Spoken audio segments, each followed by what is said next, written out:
Wednesday, July 19th. Welcome, everybody. John Aravosis here with the Aravosis Report, coming to you live from Washington, D.C., where you will be talking about the latest news from Ukraine, as always. And as always, I'm going to get TikTok rolling on my iPad. You guys are on my laptop, just so you know. Here we go. Ukraine war update. Boom. And then shift my mirror, and we are good. Why don't you guys introduce yourselves, if you would. Boom. There we go. All right. Oh, boy. Anyway, hello, all. Hello, gang. Oh, lots of green people today on YouTube. Thank you, guys. Greg, Anne, Susan, Nick, Karen. Lots of you guys today. Thank you all. Appreciate that. I mean, thank you all anyway. I mean, everybody all, but thank you guys especially for subscribing on YouTube. Anyway, hey, everybody. Hey, TikTokers. How's everybody doing? Another crazy day. Decent news day. Decent news day. Thank you, user 336. Nothing to, I mean, there's okay news. There's, well, it's funny. Whenever I say it's not a big news day, then we end up going late. So who knows? Thank you, Mads. Oh, hey, Mads. Now I'm putting Mads together. This is funny. I'm like putting two and two together here. That's funny. Oh, hey, Chad. Thank you. And I totally forgot to autograph the book for you, Chad. I was going to autograph the cookbook if you wanted it. Totally spaced out. It's gone. So, oh well. Sorry. Oh, hey, Adventure. And 863 Tom. And thank you, Adventures, for the gift. Lots of gifts here tonight. Thank you, guys. Oh, and Aloha is checking in from Lviv. Dobry wieczór to you as well. Oh, John for the gift. Thank you. LWD, Cat. Ugh, TikTok is gift heavy tonight. Love to see it. Anyway, guys, as always, we'll wait maybe another minute for folks to arrive from TikTok and YouTube. Thank you, Succeed. Always takes about, it takes usually about 2 minutes for folks to get the message. So I like to kind of start the show maybe 2 minutes in. Hey, Martin, thank you for that. So we give people a chance to arrive first and then we get rolling. So anyway, like I said, a decent amount of news today. Thanks, LWD. So, oh boy, what else, guys? My old account? There is no old account. This is my account. My old account. I don't know what old account you mean, your simplifier. This is my account. Anyway, guys. All right. Oh, then thank you. Sorry. There was a quick gift. A quick gift there. Quick gift. Oh, thanks, LWD. Cool Japanese-ish. Riga, Latvia. That's always interesting. I'm always anyway, Baltic states I've never been to. I've traveled a lot of Europe. Eastern Europe, I don't know as well. I was going to say Eastern Europe. I've been to East Germany. Maybe the only place I've been to in Eastern Europe, which goes to show you how long ago it's been because it was East Germany when I went there. Thank you, Trilytic. Oops, I missed another gift here. All right. I'm going to get rolling here. So welcome, guys. Thank you so much for joining today. I am John Aravosis. This is the Aravosis Report, my nightly show where we talk about the latest news from Ukraine. Thank you, Nina, for the origami. So the way we do this is I will tell you guys the latest news. I pick a bunch of stories that I think matter, tell you why I think they matter. And then the second half of the show, take your guys' questions. If you really feel you got to get a question in right now, you can always do a super chat question on YouTube. Those are the questions you pay for. And as a thank you, because it's a way of supporting my work, I will get to that as the next thing I talk about. So super chat questions I'll get to immediately after I finish my train of thought. Everything else we'll do the second half of the show. Tattooed Mom, thank you for the whale. We give a wave on TikTok for the whale. Thank you for that. Yeah, just please do keep the gifts coming. I always sort of remind folks. Thank you, LWD. YouTube, is YouTube offline or no? Folks were saying, okay, no, Kelly can see YouTube just fine. Yeah. Some people are saying it crashed and other people are seeing it. Interesting mix here. Thank you, Pedro. Got chat, no video. Okay, I'm going to refresh. Hold on. I'm refreshing the.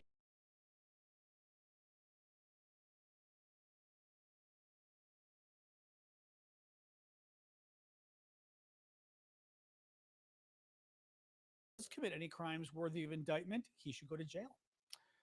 And I feel the same way about his son. I have no sympathy or empathy for Biden's son because, unlike some people, I try to be honest and fair. Okay, YouTube, how we doing? YouTubers? Back on? Okay, good. Good. I had to refresh the page for YouTube because it was being kind of evil here. All right. So I was just going to say, so gifts. I really appreciate your guys' gifts if you can give them because I do this for free. I've been doing it since the war broke out. This is my full-time job, but because I am not, wealthy. Thank you, Lee. Your guys' gifts help me pay the bills and keep doing this. So thank you very much for the gifts on TikTok. When I see the gifts, the ones that fly across the screen, I will always try to do a shout out. Thank you very much. For you guys on YouTube, same thing. LWD, thank you for that. And let's get rolling. All right. Today is day 510 of Vladimir Putin's special 3-day military operation. TikTok's being bad now. Sorry, guys. Hey, Jetta, thank you for the gift there. Ukrainian air defenses shot down 13 caliber cruise missiles from Russia last night, 1 guided Kh-59 cruise missile, and 23 Shahed kamikaze drones. Russia, one of the big stories of the last day is that, actually, let me tip. So mods, are we doing okay? People are complaining, but the screen on TikTok is being okay, hopefully. Thank you, McFadge. TikTok, oh, by the way, is usually like 7 or 8 seconds behind, so I always kind of have to wait a second. Okay, we're good. Thanks, Ash. Appreciate that. And Tasha, thank you, Tasha. I appreciate that. Thank you. Kid Rock, you can get unblocked on TikTok by letting us know what your screen name is and saying 5 Hail Marys. No, I'm kidding. You don't have to say the Hail Marys. But just, let us know your screen name and we'll unblock you. Thank you for the gift there, Big Hawk. So one of the big stories in the last day is that Russia, and thanks again, Tasha, that Russia went after Ukraine's grain silos last night. They blew up a lot of grain. They also blew up some of the grain infrastructure. I'm trying to even think where to start this story. Okay. The war starts in February of last year, right? One of the things the Russians do in order to try to hurt the Ukrainians is cut off their grain exports. Ukraine is one of the great grain producers of the world. Very sort of the Ukrainian breadbasket. Ukraine was like the grain breadbasket of the Soviet Union. I mean, great fertile lands, right? Produce a lot of grain. Well, the Russians wanted to cut it off, A, in order to hurt the Ukrainians because it's a lot of money for them, their grain exports. Thank you, Marcy. But B, the Russians wanted to create famine in the Middle East and in Africa in order to force refugees to leave those countries and come to Europe in order to create more political turmoil and this kind of thing, right? Well, for 3 months, Russia refuses to let the Ukrainians export any grain. Thank you, Chris, for the hat. Until finally July or so of last year, the Turks are able to get the Ukrainians, the United Nations, the Russians, all on board on a deal to continue exporting grain from Ukraine's ports over here, Odessa, and another little port here that I forget the name of, coming down here, the Black Sea, cuts through the Bosporus, which is, thank you, Carol, for that, cuts through the Bosporus, which is the land Turkey controls, the little isthmus or whatever it is that Turkey controls, and then you get into the Mediterranean, Greece, Turkey, etc. Right? Thank you, Chezak and Bonnie. Well, they reach the deal so that Russia won't bomb the ships. Well, what happens? Every couple months, the deal has to be renewed because Russia, being a PITA, keeps insisting that they won't extend the deal for 6 months. It's only going to be for a month or 2 months or 3 months. Well, this time around, Russia again said they were going to kill the deal. Russia basically keeps holding the grain hostage in order, thank you, Grace, for the gift there, in order to get the West to lessen the sanctions. Russia does not like that all the banking sanctions make it harder for Russia to sell its goods. One story I read a while ago, and I told you guys about this, Russia is something like $1 billion behind in receiving payment from India. And I don't remember if it's just for Russian arms or whether it's for energy, but it's something on the order of $1 billion with a B dollars that India owes Russia. Thank you, Kelly, for that. And they can't pay it because of the sanctions regime, right? So it's a big deal. Thank you, Chris, for the hat again. It's a big deal. In any case, so Russia decides they're going to hold the grain sanction. They're going to stop Ukraine from exporting the grain. They're going to basically threaten developing countries, Africa, Middle East with starvation in order to get their banking sanctions lessened overall. Well, the West says no. Actually, I shouldn't say that. The West did kind of offer Russia a solution because Russia was saying, well, we can't really export some of our fertilizer that you said we could export. So the United Nations, working on behalf of NATO proposal, said, okay, we'll let you set up a bank just for fertilizer, blah, blah, blah. And Russia, of course, said, no, no, no, no, no, because, of course, it's not about fertilizer. Russia's doing this because they want the sanctions lifted overall. So Russia lets the deal go. So the deal yesterday expires, and now there's no deal. Well, the concern would be, is Russia going to really blow up civilian boats carrying grain from Ukraine? Well, so far, the Ukrainians have not moved any boats yet. What happened last night was Russia decided to blow up the grain itself. They literally blew up grain that was waiting to be exported to these regions, right? I mean, Ukraine's grain goes all over the world: Asia, Europe, North Africa, Middle East. So Russia blows up the grain, and they blow up some of the facilities to actually put the grain onto the ships and everything else, because they're trying to do whatever they can to stop it. And I would argue, I'm not convinced Russia has the backbone to blow up a civilian grain carrying ship, because that would look really bad. It would also be a war crime. Not that Russia cares about war crimes. They do them all the time. Thank you, Cami. But Russia would be blowing up a civilian ship. People working on that ship probably would be from countries like, or regions like Asia, the Middle East, Africa, right? I mean, in addition to Europe. So in any case, that's kind of where we are right now. Thank you, Dora. Overnight, Russia blew up the grain, blew up some of the facilities, and now Putin is threatening to blow up the ships. Zelensky is calling his bluff. Zelensky, president of Ukraine, is saying that Ukraine's ready to just keep shipping the grain. Now, one problem with that could be, or two problems with that could be, thank you, Tattooed Mom, is that you've got to be able to get crews that are willing to work the ships, right? So that if you've got a situation where Russia's threatening to blow up the ships and you don't have a deal worked out, you've got to have crews on the ships that are willing to go, and who don't go, I'm not going, right? So that's the first thing.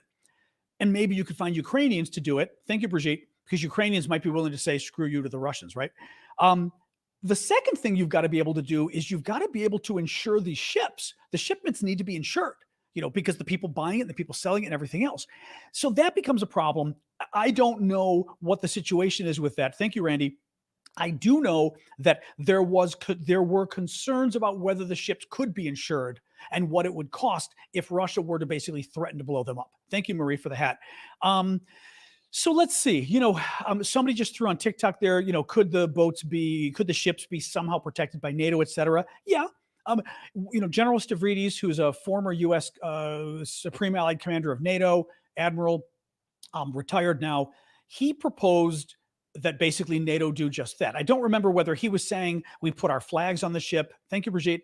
Whether we just put U.S. flags and British flags and Italian flags and German flags on the ships, whether we escort them with our naval vessels, whatever it is, but basically threaten Putin to blow them up. I will tell you, there is a 0% chance that Putin would blow up a ship with an American flag on it. No chance in hell he would do it. The Russians, I've said this before, but I'll say it again. The Russians are not doing well in this war. Now, actually, let me say this. Lucky just threw a comment there, and I think Lucky might be right, but not for the reason they say. Thank you, Bonnie. Lucky says NATO says no because it would cause World War III. No, NATO would probably say no because NATO is afraid it would cause World War III. It wouldn't cause World War III. Because if you're Russia, think about this. If you're Russia, your military kind of sucks right now, okay? Thank you, Nicholas. You're not doing well. You just had a coup, and basically you had to pardon the coup guy because you're so in danger of losing your job if you're Putin, right? We're at day 510 of what was supposed to be a 3-day war. Pretty much, in some ways you could call it a stalemate. I don't want to say a stalemate in the sense that Ukraine can't get its land back, but Russia certainly isn't advancing. Russia has been locked in place for 9 months now, right? Russia wanted to get the whole country. So you're not doing real well if you're Russia. The last thing you want if you're Russia, thank you, Tom, and you're having a very hard time beating little old Ukraine. Imagine if all of NATO gets involved. Right? Russia cannot afford to have NATO get involved. If NATO gets involved and it's a conventional war, meaning a war without nuclear weapons, thank you, Poppy and Mike, Russia loses. NATO's military, so much better than Russia's military, but also, as we said, Zelensky's military is practically better than Russia's military. Imagine if Russia fought NATO. So one, Russia does not want to do anything to get NATO involved in the war. Two, nuclear war? Please, right? The same reason we don't want nuclear war is the same reason Russia doesn't want a nuclear war. They may be jerks, but they're not stupid. I mean, we don't want a nuclear war because we'll all die. Well, guess who else dies if we all die? Russia dies too in a nuclear war if we have World War III. The Russians know that. They don't want it either. I mean, think about the thing is, we've always, and it kind of drives me a little bit nuts because I feel like our political leaders, and look, they should worry about the nuclear threat. I totally get that. But the Russians aren't stupid. They're not crazy. Again, they commit war crimes. Yes, they're definitely different from us, but they're not stupid and they don't want to, put it this way. The Russians don't want to die. They don't want their country to go up in flames. I think that's a fair thing to say and a fair thing for all of us to agree. So why would Russia do something to start World War III if Russia knows World War III would incinerate Russia and make it disappear? The same, and this is the problem though. We are playing this game with the war that we're pretending that we're not pretending. We're acting as though we're the only people who don't want to die in a nuclear war, but Russia wants to die in a nuclear war. So we've got to keep going like this to Russia and give them everything they want. Let's see. I think I would like to see Stavridis' proposal done. I would like to see NATO get out there, guarantee the ships, and I would guarantee you Putin's going to blink. Thank you, B. Smith. I could be wrong, but Putin's not going to start World War III. Anyway, all right. That's that with the grain. Putin. Oh, so another. By the way, speaking of Putin being weak. Thank you, Cindy, for that. Putin is now not going to South Africa. I was telling you guys about the BRICS summit that's happening in August in South Africa. The BRICS nations it's sort of an artificial grouping of 5 strong developing economies. So it's Brazil, Russia, I'm spacing out. It's got to be Indonesia, China, and South Africa, right? Right? The I is Indonesia. It's got to be Indonesia. Yep. And South Africa. They're meeting in South Africa in August. The problem, India. Damn it. I knew it was India. Thank you, Astif. I knew it wasn't Indonesia. Shoot. Sorry about that. Ticks me off when I get something wrong that I know. It annoys me. It's India, Brazil, Russia, India, China, South Africa. Thank you. There we go. Thank you, LWD, to get my mind off making the mistake. South Africa is a signatory to the Rome Convention. That means South Africa is supposed to arrest anybody who has been served a warrant by the International Criminal Court in The Hague. Basically, anybody served a warrant for war crimes. Well, guess who was served a warrant for war crimes but Vladimir Putin? So the problem for Putin is he's afraid of going to South Africa because he kind of wants to make sure he's not going to get arrested. The South Africans have pretty much said he's not going to get arrested. The South African president said that, but the South Africans also made clear that they really don't want Putin to come because even though they won't arrest him, they don't want to be put in a position of not arresting him, of basically, saying war crimes are okay and this kind of thing, right? So what happened in the last day, Putin finally pulled out. He's not going. He's going to beam in virtually to the summit in South Africa. He's sending Foreign Minister Lavrov, Russia's foreign minister, in his stead. But what's really interesting with this is the fact that basically Putin had to blink, and that the international system of norms and laws actually has already had some impact because Putin can't go to a friendly country. I mean, think about that. He can't go to a friendly country because he's afraid of what might happen to him, or at the very least, it's too embarrassing to the host country that the host country, who's a friend, South Africa's a big friend of Russia, doesn't even want him there, right? So at the very least, thank you, Elizabeth, at the very least, South Africa is A, claiming Putin's their friend, and B, treating him like a pariah. Really amazing. Thank you, Elizabeth. So that's great news, what's going on with South Africa. Overnight, Ukraine destroyed an ammunition depot in Crimea. Crimea, is the Ukrainian territory, southern Ukraine, that the Russians stole in 2014. The Ukrainians blew up an ammunition depot, I believe at a military base, really huge explosion. So in principle, it should have been a lot of weapons and ammo that they destroyed, which is good. There was also a report from the British Ministry of Defense in the last day. Interestingly enough, one of you, I forget who, had brought up a few days ago asking what was going on around the river, basically around here.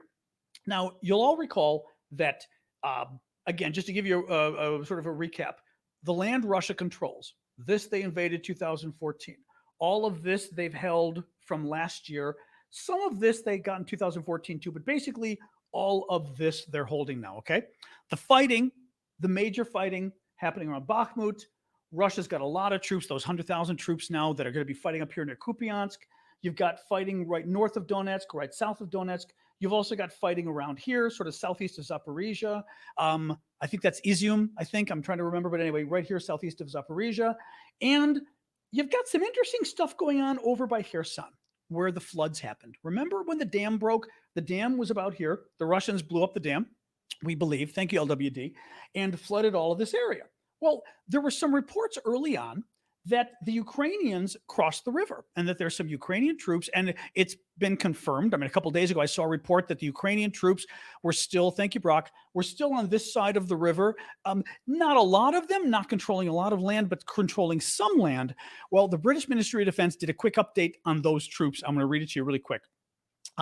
Since the start of July 2023, that would be this month, there has highly likely been an increase in fighting around the lower reaches of the Dnipro River.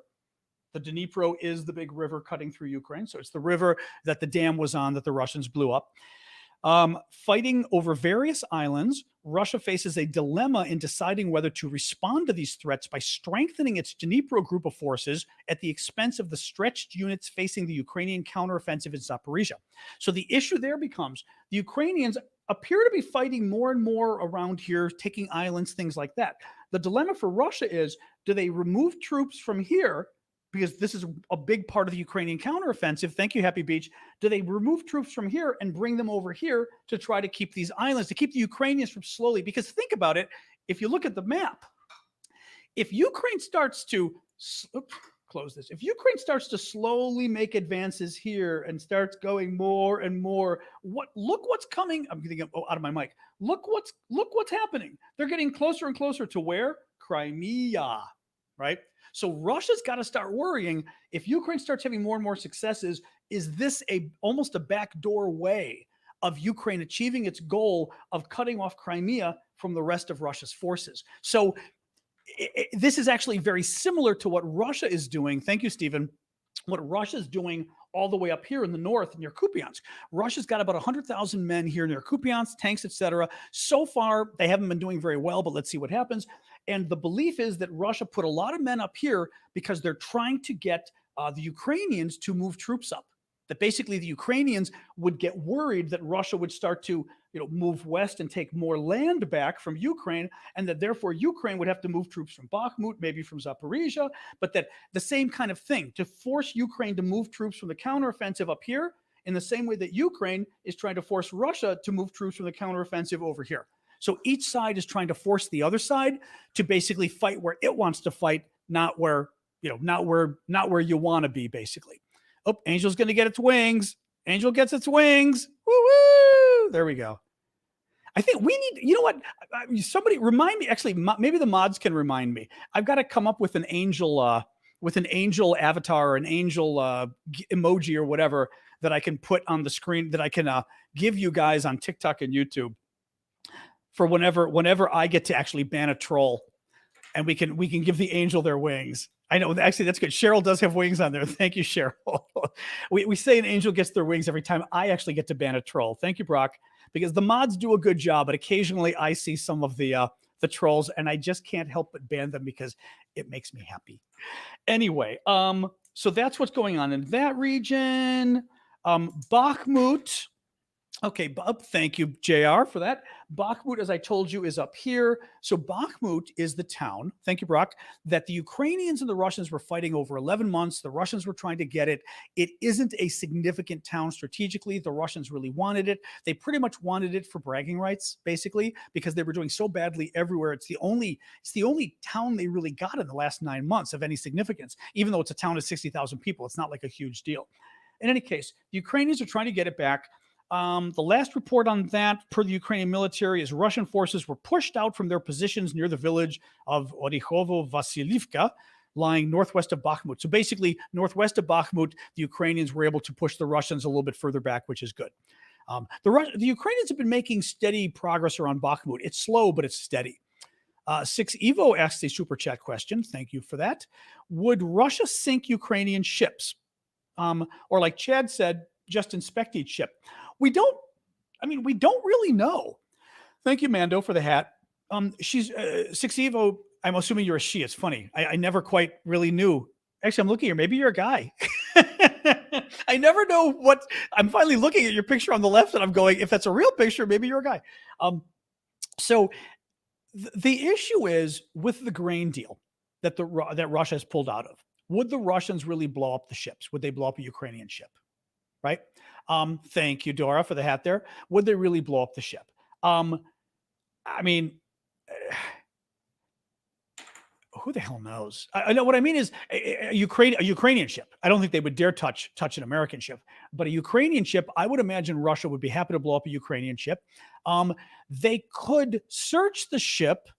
They could. I mean, now searching the ship is an interesting idea because what Russia could do, thank you, Cam, short of blowing up the ships, they search them, but the searches take really long and they're only able to do a couple searches a day. So all of a sudden 20 and 40 and 50 ships get backlogged and get stuck waiting for the Russians to inspect them, right? So it's a way of Russia basically, thank you, Lee, for the paper crane. It's a way of Russia to basically kill the deal anyway. No, it's possible. Basically, look, hey, Cam, thank you for that. Russia, there's no deal right now. Russia can do whatever it wants. If Russia wants to blow up the ships, it can blow up the ships for the grain deal. If Russia wants to stop the ships for inspections, it can stop the ships for inspections. There's nothing stopping them from doing either. So I can't really answer it. But I think if it's Ukrainian ships, I think Russia would be happy to blow up a Ukrainian ship full of grain. Because from their perspective, you blow up one ship full of grain and no other ships are going to dare move. If you're thinking from a Russian perspective, mind you, a Russian perspective means a pro-war crimes perspective and a let's kill civilians because killing civilians Russia thinks has a better impact. Then they would love to blow up a regular Ukrainian ship. Anyway, that's just my take on it. Zaporizhia nuclear plant. So yet again, possible more crazy things with the Zaporizhia nuclear plant. Oh, we have another Russian troll using more comment. USA must go home. From where? We're not fighting in Ukraine. I'm sorry. It still makes me laugh when the Russian trolls come. And I've told you guys they have their talking points, but they always use like the wrong talking point. USA can and must go home. Except that we're not over there. So I guess. Okay. In any case, Zaporizhia nuclear plant. So Zaporizhia nuclear plant located right here south of the Dnipro River. So it's in Ukraine, but it is right at the northern tip of the Russian-controlled territory, okay? Right here. And the concern from Ukraine has been for a while now that the Russians are preparing to blow up the plant, either to actually damage the plant or to do some kind of pretend basically an explosion where they pretend like it's caused some kind of damage, releases some radiation, etc., right? We know the Ukrainians were very worried the last few weeks. Then some things were spotted on top of the roof last week by satellite. The Russians have still refused to let the UN go on the roof to look to make sure there aren't any bombs on the roofs of the nuclear plants. Well, Ukraine says they are concerned that Russia is planning another armed provocation at the plant, according to Ukraine's intelligence. We don't have any more than that, but just keep an eye on the story because Ukraine clearly thinks or has information to suggest that suggests that Russia's up to this again, trying to blow up the nuclear plant. Prigozhin, another big story. Prigozhin finally showed up in Belarus, we think today. Belarus is Ukraine's neighbor up here to the northwest, right? Russia is sort of here. Belarus is here. Belarus is run by the dictator Lukashenko, big friends of Putin. Russian troops, when they invaded at the beginning of the war, also invaded from the north through Belarus, from when they came down to Kyiv here. So Belarus is the place where Yevgeny Prigozhin, the coup leader, remember a couple of weeks ago, was supposed to go on holiday, basically, because remember, Putin basically caved. And in the face of Prigozhin's coup, and part of the deal they worked out was that Prigozhin would go spend at least who knows how many years living in Belarus. And Prigozhin then spent the month not going to Belarus, and he's been in Moscow and St. Petersburg and basically having a happy old time in Russia, basically flaunting his freedom to Putin, and Putin was looking very weak, I will say, as well, by Prigozhin doing that. Well, finally, according to some video today, the problem is everyone is hedging a little bit because it's not clear the video is real. What I mean is there's video of like a shadowy person that sounds like Prigozhin, so we don't really know it's Prigozhin. And frankly, knowing the Russians, let's face it, I've always told you guys, and this is something that I always, and when I tell you, it's something I always tell you is not hyperbole, but Russia lies about everything. And I'm not saying it as hyperbole, like you're a liar. I'm saying it as an important part of Russian foreign policy is lying about everything, so that you cannot trust when you see Russia or Belarus, in this case, release video that they claim is Prigozhin, but for some reason, the video just happens to be blacked out. He's a shadow, like he's an Indonesian puppet show or something, right? They just couldn't get the light on his face. Well, it probably is him, but I was intrigued reading the media that the media was being a little bit careful, so I'm going to be careful with you guys. But assuming it was Prigozhin, what was interesting about it is a number of his men have already shown up. There are convoys of hundreds of cars of his men, the Wagner group, moving there. They apparently are no longer fighting in Ukraine. They're moving to a camp in Belarus, and I looked to see where the camp was, because one of the concerns is, would they come down and try to cause trouble in Ukraine from up there? So the camp, from what I can tell, the camp is Venetia Deep. The camp is maybe, I'll say maybe in the crook of the K up here. Yeah, you guys can both see it, right? So here's Ukraine, the crook of the K, just where it comes down and goes up, more or less, maybe a little bit higher, but that's more or less where the camp is, from what I could tell on the map. So it's not that far from Ukraine, right? Let me read you a little bit about what he said, which was interesting. He criticized the military and basically said it wasn't worth fighting, which is fascinating. He said, "We fought honorably. You have done a great deal for Russia," talking to his troops. "What is going on at the front is a disgrace that we do not need to get involved in." Now, what's interesting about that is, final point here,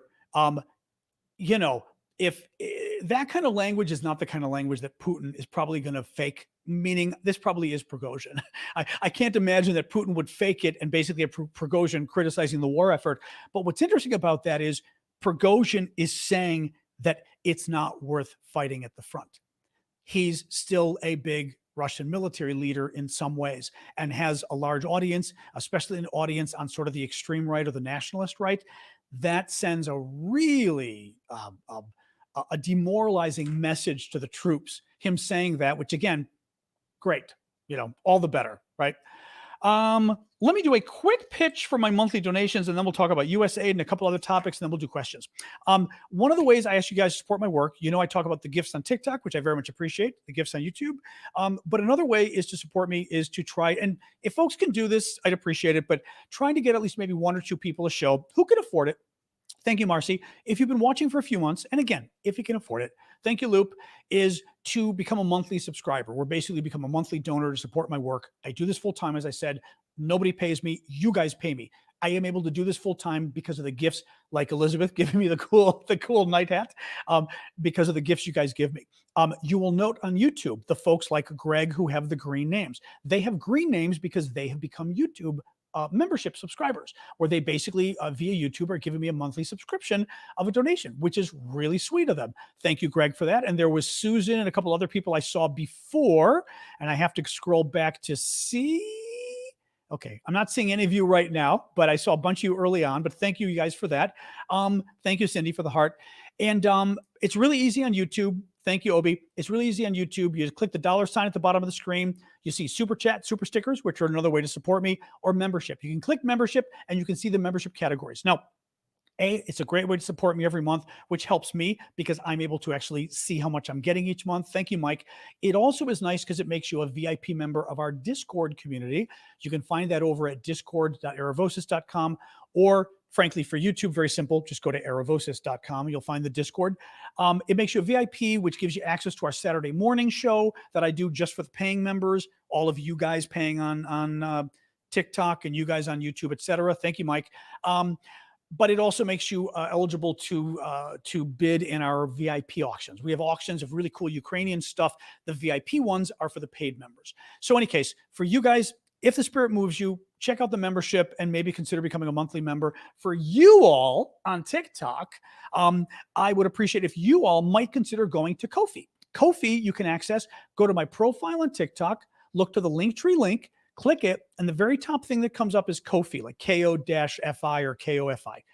The website is ko-fi.com/Aravosis, my last name. Ko-fi is really cool because it works basically like Patreon, except less evil. So Ko-fi is really nice, and it again sets you up for a monthly membership. Thank you, Obi. When you do the monthly membership, you become a VIP member of my Discord. Same thing as everything else.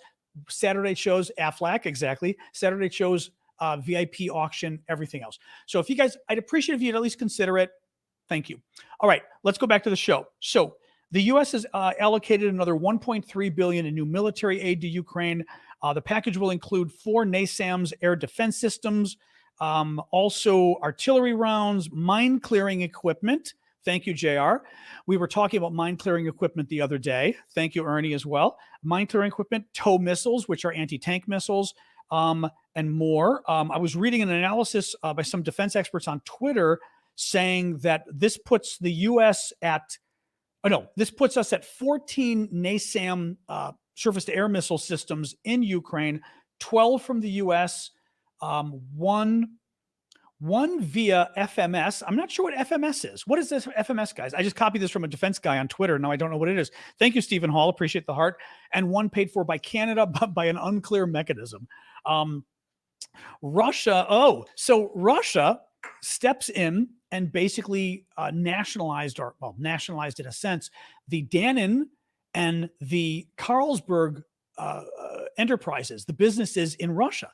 Dannon, because of the yogurt, or Danone, Danone. And Carlsberg, I want to say, is the beer, isn't it? The liquors. The Russians, both companies had shut down their plants, their businesses when the war broke out. They've been trying to sell them. They've been unsuccessful. And Russia recently passed a law that said the government can just go and steal the businesses of foreign companies. If foreign companies from governments, it considers unfriendly. What a Russian thing to write a law. If the government's unfriendly, they can steal your company. So they just went and stole Dannon and they stole Carlsberg. But to show you how corrupt Russia is, what did Putin do? He put the Dannon company. Guess who's running the Dannon yogurt company now in Russia? Kadyrov's nephew. The guy the TikTok warrior from Chechnya, Kadyrov, his nephew is now in charge because uncle is a big friend of Putin. So again, the layers and layers and layers of corruption is amazing. Maybe some of the mods and other folks can explain to Kid Rock, there's a name, on YouTube, how Discord works, like what it's for. It's really cool. Discord's a neat community. Thank you, Jay. Discord's a neat community where it's basically chat. Actually, I'll show you guys really quick. What the heck?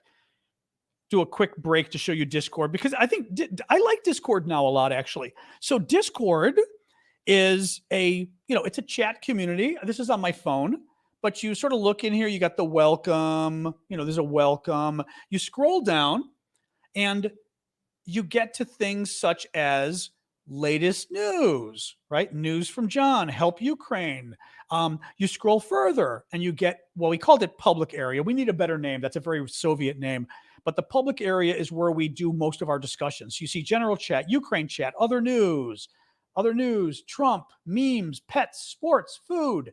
And if you click there, you will see discussions people are having about Ukraine. See, and that's the Ukraine chat. It's they're like chat rooms, in essence, is the best way to describe them. And it's really a lot of fun, and especially the Ukraine. Well, the Ukraine one is probably the most popular, and a lot of us are there, popping in throughout the day and the night, answering people's questions. So, to the degree that you want to keep talking with us, any of us, thank you, Wayne. It's a nice place to go. It's a town square. Yeah, instead of a pub, it's a virtual town square in essence, but we spend it talking a lot about Ukraine, but also, like I said, there's food and recipes. There's pets. We do a lot of other stuff too. Russia is so much more corrupt than Ukraine. Up, wings, angel just got its wings. Woo woo, woo woo. Six Evo, is there a safe way Ukraine can transport grains? Yes, but one way Ukraine is transporting grain is by land, and the Europeans have upped their efforts to help Ukraine export grain by land. Thank you, Cuevas. But the problem is that thank you, Annie. It's not enough. They aren't, the capacity isn't enough by land for Ukraine to export enough grain. So they're able to export some of it, but not enough. I did see a report like today, but no, Discord does not want a subscription fee to enter anything. Discord wants you to sign the agreement, the README, that you agree to the terms. There's no requirement for a subscription. It may pop up a subscription to hit you up for one, but you don't have to get one. No. I saw something today showing a boat that was coming up here, and I forget, I'm going to guess Romania. I'm not sure. I think it was Romania, but it was coming up here and going into a Romanian port. And I'm wondering if that was a boat that, if that was another way that maybe they're trying to mix up some safe passage, right? With the, in other words, imagine a grain boat comes through the Bosphorus. It's in Turkish territory. It hugs the coast.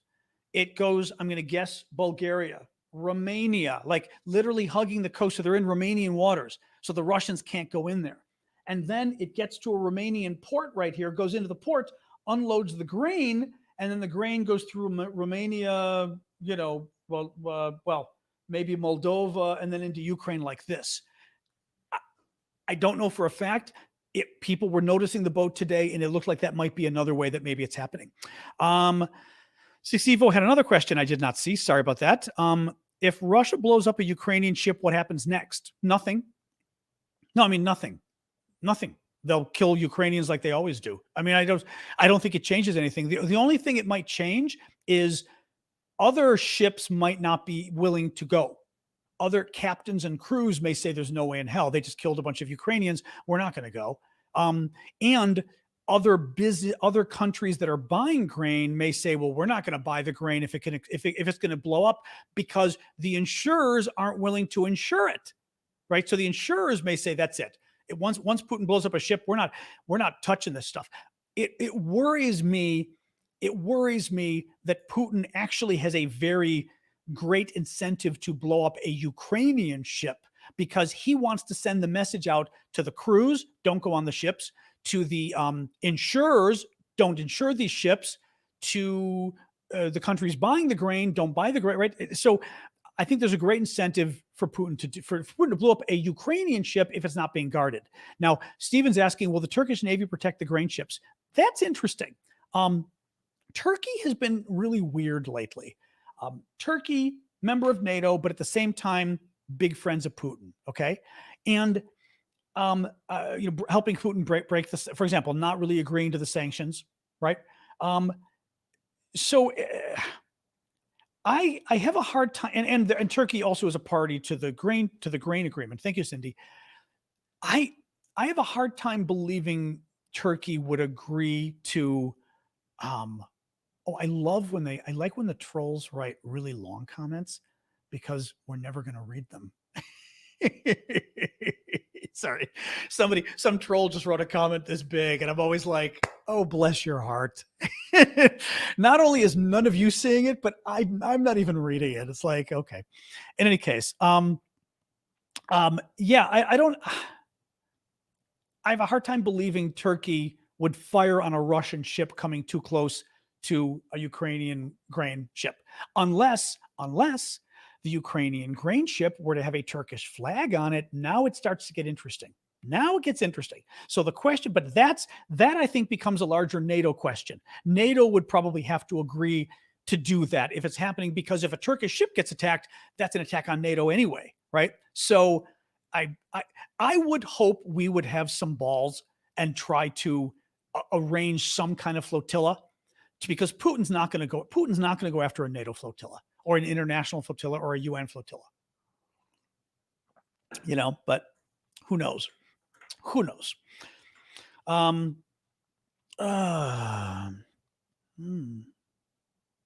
Yeah, it's not possible. André, je suis désolé, mais il n'y a pas de sous-titres. Il n'y a pas de sous-titres dans YouTube, YouTube Live. J'ai pas le choix. I mean, it is what it is. C'est ce que c'est. You know what I mean? I don't, je contrôle pas YouTube. Je suis désolé. Sorry. Somebody was asking for subtitles on YouTube, but I either YouTube has subtitles or it doesn't. There's no way. Yeah, there's no way to do it. Unfortunately, there's just no way to do it. Although it's somebody deaf, so they didn't hear me explain it to them either. Sorry about that.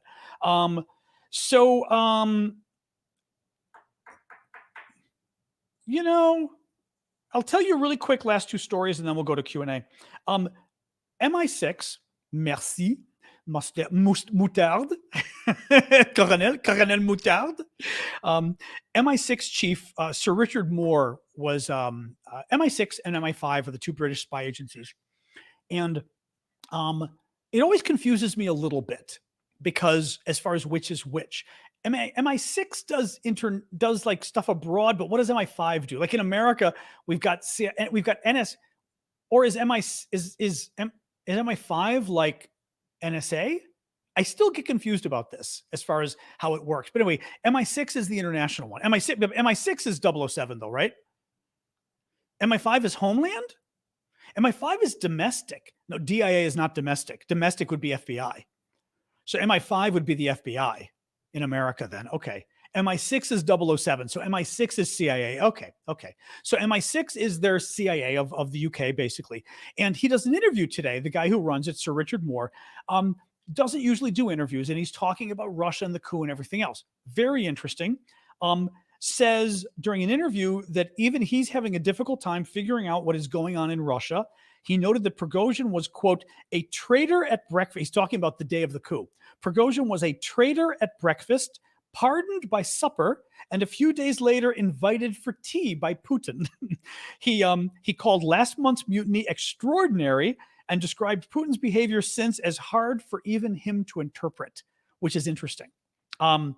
Finally, Trump made sort of an interesting comment. I mean, just to throw it out there about all of this. Trump said today that, or yesterday actually, that if he's elected, he will ask Europe to cover the U.S. costs of restoring stockpiles of weapons sent to Ukraine.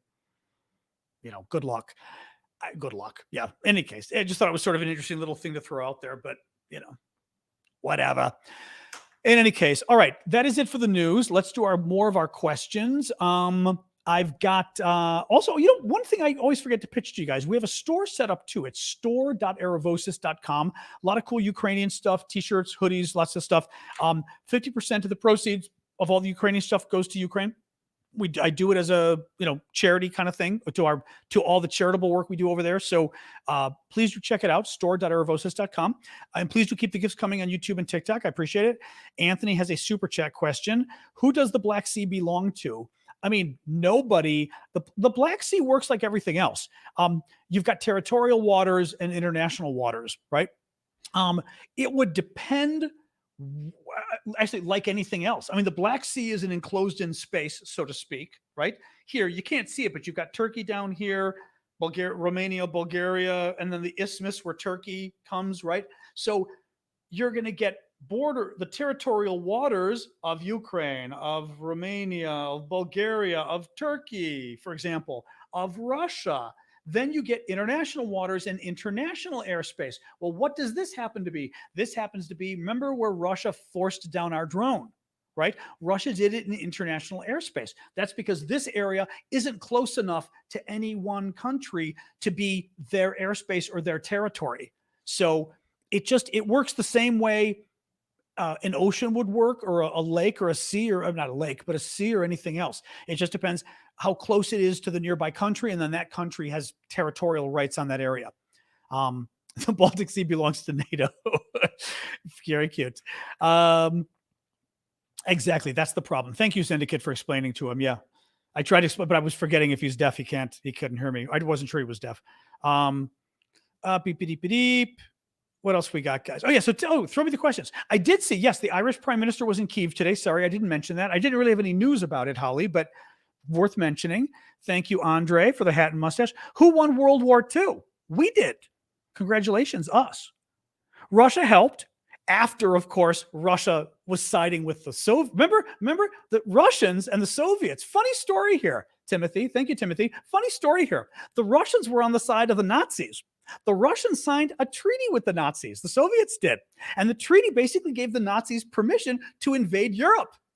And they said, you go take Europe, Western Europe, we're going to take Eastern Europe, and don't worry, we won't touch you. We won't touch you. And what happened? 2 years later, the Nazis double-crossed the Soviets, the Russians, pretty much the Soviets were the Russians, double-crossed them, attacked them, and that's why the Soviets went to war with Nazi Germany, is because their good friend Hitler stabbed them in the back. So whenever the Russians try to tell you about how their important role taking on the Nazis, you really need to remind them that the Nazis were their friends, and the whole reason World War II started was because the Russians, gave the Nazis permission to start the freaking war. So yeah. Oh, and I'm sorry. And the final point, which was always lovely too from the Russians. Thank you, Russell. After World War II, what did the Russians do after they beat the Nazis? They grabbed half of Europe and held it hostage. Yes, the Russians brutalized Europe for half a century. Brutal, set up communist dictatorships, brutal dictatorships from Germany east, cutting through Germany, Czechoslovakia, Romania, Hungary, Poland. I mean, horrific what they did. Grabbing Ukraine, grabbing Estonia, Lithuania. Brutal dictatorships is what Russia did. So when the Russians like to talk about what a wonderful job they did in World War II, Russia used World War II in order to basically kidnap half of Europe and brutalize it for almost half a century. So, yeah. Those are facts. Those are absolutely, yeah, exactly. Those are the facts. No, it always ticks me up because people in the West don't push back enough. Russia loves this BS about how, they're the great saviors of the world. Also, who do you think kept Russia afloat during World War II? Hello, not me personally. I wasn't born. The United States, Lend-Lease. We gave them so much to keep them afloat, from weapons to trains to rails to communications, you name it. And we helped keep that country afloat. But the Russians like to pretend like they, on their own, they just saved the world. Of course, they saved you, all you Europeans, and then they held you captive for 50 years. But who's counting? Who's counting? Thank you, Nina, for that. Anyway. Gotta love the Russians. Actually, yeah, Mike is weighing. The USSR invaded Poland, took half of Poland, signed the Warsaw Pact, non-aggressive. Yeah, exactly. It's hideous what they did. Yeah. No, the Russians hate being reminded. This is also a great way to bring out our trolls. By the way, I think it's important to get these points out there, but part of the reason I go off on little tangents like that is to bring the trolls out, because then we can block them. Because they can't stay quiet. They can't stay quiet. See that? Thank you, whoever the mod was on TikTok. I just saw that person. They can't keep quiet because they're basically Russians. If they were just being paid by third parties, they wouldn't care, right? They'd be like, you called the Russians Nazis. Who cares? But if they're Russians trolls and you're talking about how the Russians were actually in cahoots with Hitler, they can't control themselves and they've got to jump in the comments and then zeep. It's like my electronic fly swatter. You're like, zap. All righty here. Sorry. Boop, boop, boop. All right. The brutal death. Oh, okay, Boris. All right, guys. So more questions. Oh, I doubt they teach the real history in Russia, please. Absolutely not. More questions, guys. Yes. Nicholas says, do you think Ukraine sort of shot itself in the foot when it gave a lot of their equipment away in the 90s and the 2000s? Ukraine shot itself in the foot when it gave away its nuclear weapons in 1994.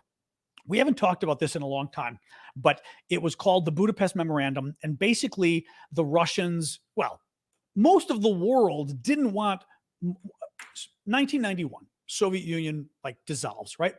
And the former Soviet areas who are basically, basically Russian hostages set free. So Russia's hostages become free. The Baltic countries, Belarus, Ukraine, right? Georgia, Kyrgyzstan, Armenia, Azerbaijan, you name it, right? All of these guys, Uzbekistan, they all become free. A lot of them inherit Russia's nuclear weapons, including Ukraine. Ukraine, thank you, Courtney. Ukraine had the world's third largest supply of nuclear weapons when the Soviet Union fell apart because Russia had a lot of its nukes in Ukraine. I think probably because they were closer to Europe. Well, Russia doesn't want Ukraine having nukes. America doesn't want Ukraine having nukes. I mean, which kind of makes sense, though. I think all of us, nobody wanted even more countries to have nukes now, especially new countries, new in the sense that newly liberated, and you're worrying about, how fragile is the democracy, and they've got nukes, blah, blah, blah.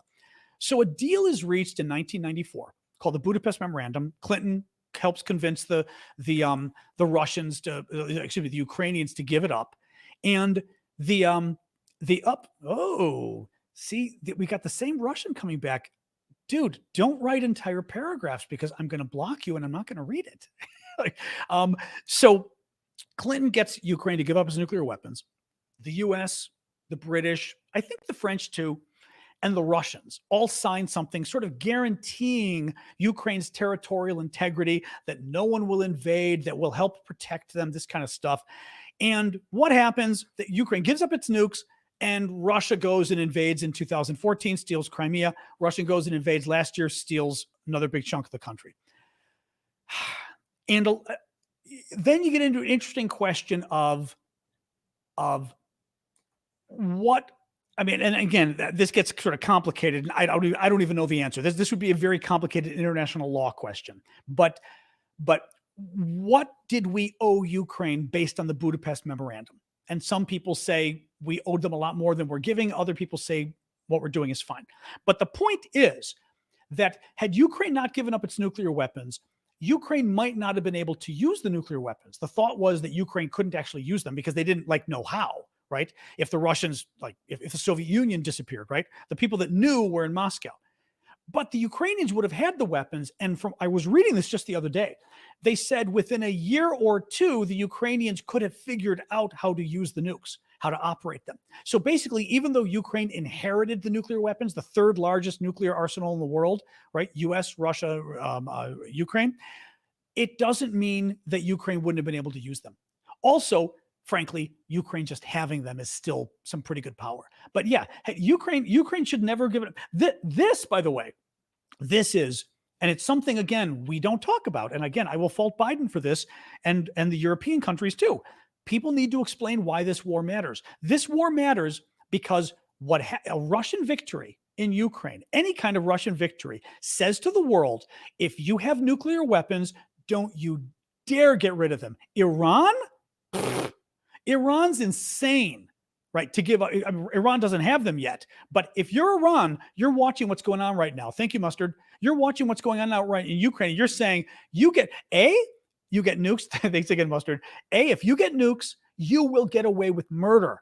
You will get away with doing whatever you want, and NATO will be terrified to stand up to you. I mean, they'll give weapons to the other guy, but they don't want to get involved because you have nukes. B, if you have nuclear weapons, they won't dare touch you. NATO won't touch you. Russia won't touch you. China won't touch you if you have nukes. Thank you, Addie, for that. That is a horrific message to be sending to the world. And as of right now, I think that is the message that we've sent to the world. I really do. Thank you. All usernames are taken. It worries me because I think that's the message. That is the lesson of the war in Ukraine. Is don't give up your nukes. Don't give up your nukes and get them if you can. And again, I think that's awful that that's the lesson, but I'm here to be honest with you. I think that is the lesson. You think NATO should wipe out Wagner while they're in Belarus? Well, I mean, a couple different issues. One, Belarus has some kind of friendship treaty with Russia, so who knows what would happen there. Like we attack Belarus, will Russia freak out? I don't know. Second of all, does Wagner really pose a threat to us? Who knows? I mean, the Turks are a little bit worried about it, I mean, the Turks are, beep, beep, beep, beep. Correct. Yeah, correct, Noel. Yep, or Noel. I was going to say, right, the border countries, the Poles are worried about the Wagner group being in Belarus because that's borders Poland. Latvia, Lithuania are worried too because it borders their countries. I would say the Wagner Group is interesting in that it also obviously, who else does the Wagner Group worry? Vladimir Putin. He's the guy they tried to overthrow last month. So, I mean, there's an argument to be made that right now they're playing an interesting role in Belarus because they're keeping Putin a little unstable, which is interesting. But nonetheless, they are a force for bad, a force for ill will around the world. So it'd be nice to get rid of them. But I think, we go bombing Belarus.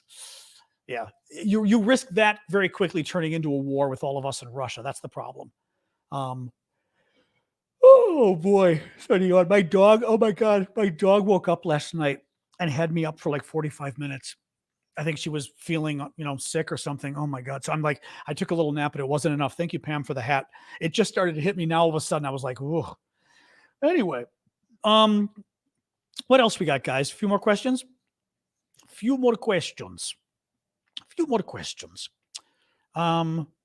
Sounds to me like the Belarus thing was planned long in advance by Putin and the Wagner Group. It's a possibility. I think it was a former U.S. ambassador to the OSCE, I think, sort of international organization kind of thing. And he was being interviewed on CNN, and he was saying he still thinks like the whole coup was kind of a fake, that it was Prigozhin and Putin kind of doing it to fake everybody out, whether it was to put pressure on the military to make them do a better job or whatever. I feel like this has made Putin look so weak that I don't see how this helps Putin. He looks weak. He looks like he caved. It sends the message to other people that want to stand up to Putin that, hey, maybe you can stand up to Putin and maybe you'll get away with it because Putin will have to negotiate with you just like Prigozhin. He'll give you something, So I don't know. It's possible, but it just feels to me like it makes Putin look so bad. If Russia, now that's an interesting question, Artur, because others have asked that before too. If Russia wouldn't have, thank you, Pam. If Russia didn't have nukes, would NATO be fighting in Ukraine right now? I mean, look, if Russia didn't have nukes, we wouldn't want to go to war with Russia because Russia still is big. They've got a lot of artillery. They've got a lot of men. They've got a large landmass, right? We still would be worried about the damage. We'd be, thank you for the gift there. Who was that? That was one of those gifts. Oh, there it goes. Lisa. Thank you, Lisa. We'd be worried of the damage it would cause to Poland, the Baltic states, right? I mean, going to war with Russia still would be devastating to the surrounding countries, right? And even if they didn't have nukes, they'd still have missiles, rockets that could go all the way to Washington, that could go all the way to New York, right? So we still could attack each other's capitals. What I think would have been more likely, however, is that if Russia didn't have nukes, you wouldn't have seen Biden and the European countries, I still think it's France and Germany and Biden, be so worried about giving Ukraine what it needed at the beginning of the war, right? We would have given them tanks right away. We would have given them fighter jets right away. We would have given them the HIMARS right away. We still aren't giving them the ATACMS missiles that they need, right? All of that stuff we would have done at the beginning because we would have said, Russia doesn't want war with us any more than we want war with them. I just think it'd be an interesting scenario to try to play out. I think we would have been braver in dealing with it and we would have helped Ukraine more.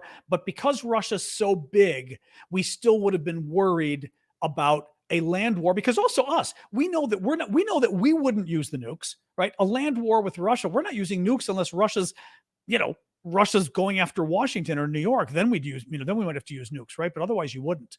So I don't know, but I've thought about that. It's interesting. We would certainly be braver in dealing with them if they didn't.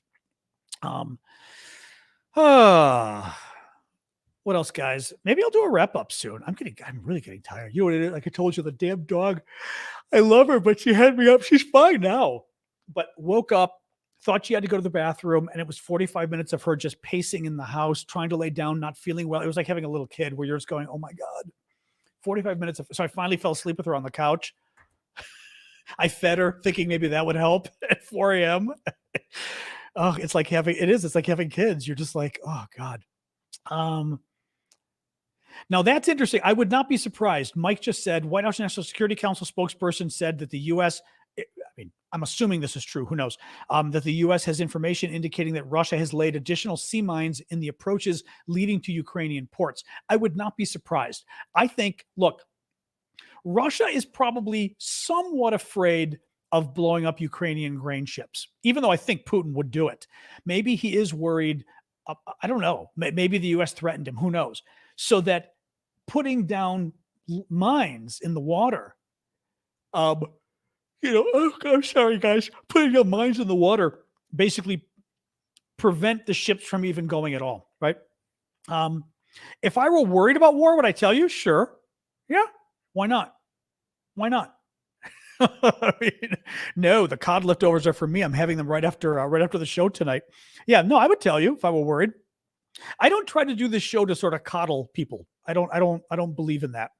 So I would tell you if something bad happens, I'll tell you, or if I think things aren't going as well, I'll tell you. Yeah, but no, I'm not worried. I mean, again, I am going to make you guys yawn. Okay, I'm going to stop for a second here. What was I going to say? I was trying to think of something with the worries and everything else. I mean, I've told you about the counteroffensive. The counteroffensive is much harder than it looks. I mean, I'm worried about it because I'm worried as to whether Ukraine will be able to pull it off. But having said that, the Russian military sucks. So I'm not really worried about Russia like getting more land, but I am worried about what land Ukraine can get back. I am worried about it. But do I think they can do it? Yes. If we were to give them all the weapons they need. Right. So yeah, but I'm not worried about us getting into a war. No, because again, it doesn't make sense to me. Russia can't afford to have us get into the war. We would destroy them. Or if it goes nuclear, like I said, thank you, Bradley. If it goes nuclear, we all die. And Russia doesn't want to die. So they don't want to go nuclear. I mean, yeah, no, I know about Noel's mentioning. I'm sorry. All right. I mean, chime in on Noel's thing really quick, and then we'll call it quits, guys. Noel's mentioning Russia and China have investments in Cuba right now. The Russians are spying on communications and stuff. The missile crisis in Cuba, 64 could happen again. Actually, what is really worrisome is China doing stuff in Cuba. It was the story in the last month. The Cuban Missile Crisis was because Russia had moved nuclear weapons in. And that's the issue. So, that would be the Cuban Missile Crisis if Russia were to move nukes in again. And my suspicion would be you would have another Cuban Missile Crisis if Russia tried to move nukes into Cuba. But I don't see Russia doing that, unless they think the president's weak. Also, I'm not sure nowadays, it's not clear what benefit it gives you. I mean, yes, when you fire from Cuba, at least in the old days, I don't know what it is now. It took something like 20 minutes for an ICBM, the nuclear rockets to leave like from Russia and to go, into space and then to hit America. It would take like 20 minutes. You would, Alaska might be a little quicker, but Cuba would have been 3 minutes, maybe, right? Was it like 3 minutes? You're right. 62 wasn't, of course it wasn't 64. Yeah. Thanks, Max. Yeah, because Kennedy died in 63, so the Cuban Missile Crisis wasn't 64, right? It was 62. But back then the big concern was that it would cut down our alert time from like 20 minutes warning of Russian ICBMs to like 2 or 3 minutes warning. I don't know whether that matters now, or whether now all of our nukes can reach so far, and we've got nuclear submarines anyway. I just don't know that it matters having said that, we would get very upset if Russia tried to move nukes in, I think. I do. All right, guys, let me do a quick summary of the news and then we'll call it quits, since I am like, my dog finally exhausted me. Oh, you crazy little thing. And now she's been resting all day. I'm exhausted and she's resting all day. Day 510 of Putin. We're going to do a quick summary of the news that we covered today. Day 510 of Putin's 3-day special military operation. Ukrainian air defenses shot down 13 Caliber cruise missiles, 1 guided KH-59 cruise missile, and 23 Shahed drones. Russia destroyed grain silos and grain equipment in Odessa in retaliation, as they called it, for Ukraine rightfully blowing up the Kerch Bridge. Putin is afraid to go to South Africa and now is not attending, and Lavrov will attend in his stead, though Putin will get beamed in by satellite because he's afraid of getting arrested for war crimes, and South Africa doesn't want him there anyway for that same reason. A Russian ammunition depot was destroyed in Crimea by Ukraine. Ukrainians are still fighting along the Dnipro River in Kherson on the sort of south side of the river, fighting the Russians for islands and things. So there is battle going on there. We don't hear about much. In Bakhmut, Ukraine was able to push Russia out of some of their positions. So they're advancing again slowly around Bakhmut. Ukraine warned again about the Zaporizhia nuclear plant, that they're worried that Russia's planning another armed provocation there. Yevgeny Prigozhin, the coup leader, appears to have popped up today in Belarus. He did it against somebody who sounded like him, did a video, but they couldn't see him very well. Did a video criticizing the Russian military and saying the war is going so badly that he's glad they're not a part of it, which isn't great for Russian morale, but good for the rest of us. The U.S. has sent another announced another $1.3 billion aid package for Ukraine, including 4 new NASAMS air defense systems, artillery rounds, mine clearing equipment, tow missiles, and more. Russia basically stole the Danin and Carlsberg plants in Russia and gave them away to their cronies. MI6 chief Sir Richard Moore said during an interview that even he's having a difficult time figuring out what's going on in Russia. And Trump said today or yesterday that if he's elected, he will ask the Europeans to reimburse us for the money we spent on weapons in Ukraine. Good luck with that. All right, guys, I am going to go so I can go yawn by myself and reheat some cod, my cod meal. But thank you for joining us. Tomorrow, so our auctions are almost done on the Discord. Tomorrow, I will have new auction items up, some new things I just got from Ukraine that are very cool. I'm going to be putting up. Yay. So you guys will like some of that stuff. And otherwise, join me at 6 p.m. Eastern time tomorrow. I know I'm getting everybody yawning. Sorry. Join me at 6. If you're in Europe, it's good because I'm calming you down after a show. So I'm yawning, so you guys are getting tired. 6 p.m. Eastern time, U.S., New York City, Washington, D.C. time. Join me tomorrow, and we will do the same thing. We'll talk about the latest stories, hang out, etc. And I wrote myself a note for Angel. I am going to find some kind of an Angel graphic or something to upload as a to upload as a emoji or whatever, so folks can use it when I zap the trolls and an angel gets its wings. So yay! All right, guys, have a good night. Thank you for joining us. Thank you, mods. Thank you, everybody. Bye, guys.